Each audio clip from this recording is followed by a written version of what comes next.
Hi, I'm Meredith Hartley from Me Squared Solutions, and I want to talk to you today about angel investors. I got a call this weekend from one of my clients. She's starting a small publishing house that has the potential to grow really, really big, focusing on social causes and a specific minority group. And their plan has been to create books and music and artwork that will, and eventually conferences and all sorts of other multimedia services to help further these social causes and serve this specific minority group. The goal had been to turn it into a nonprofit as quickly as possible so they could also support and really give back to these social causes and receive donations. It was really important to them to maintain control of the company because they're part of this minority group. They want to make sure that it is true to their needs. Well, this weekend she was at a conference and she ran into an old friend who'd heard about her business idea and said, "Hey, my sister is managing director of a huge national female-led angel investing group. And I think this project is right up their alley. They've been looking for projects that are female-led, that fit exactly these social causes. So you get your business plan completely polished up, you get it rock solid, send it to me, and I can guarantee you a meeting with this angel investing group." And the client was thrilled and overwhelmed because as we've been discussing Kickstarters and ways of sourcing money for this project while still maintaining control, It's been a question, how are we going to go up against these other huge publishing houses? It's a kind of a David and Goliath situation, and she thought this would be the answer. But I have to advise against it.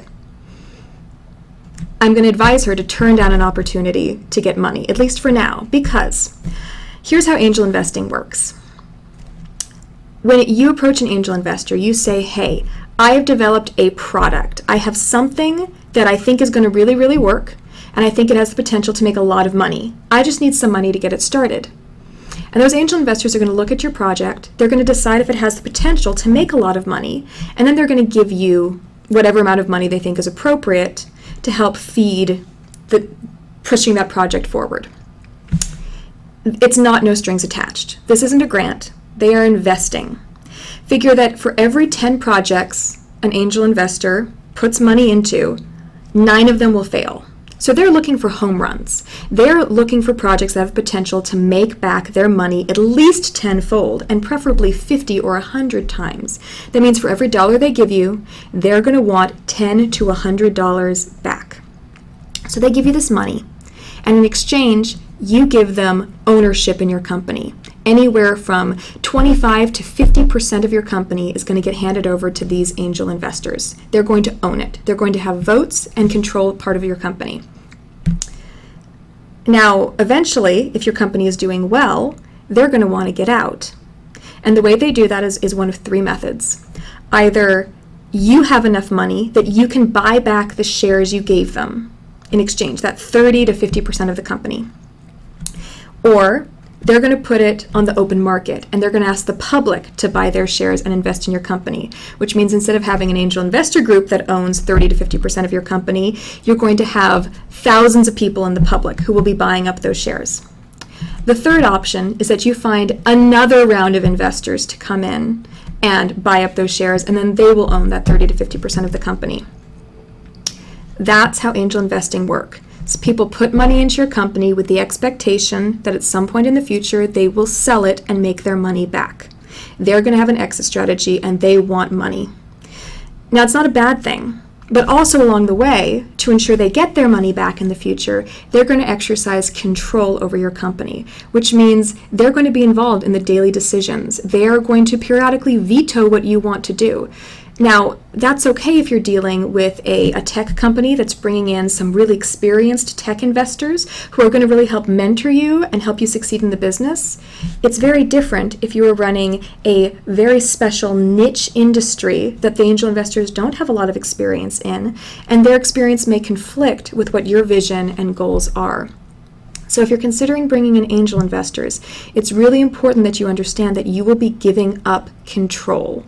You will be giving up the ability to decide what happens with your company, and you have to decide if that is worth it.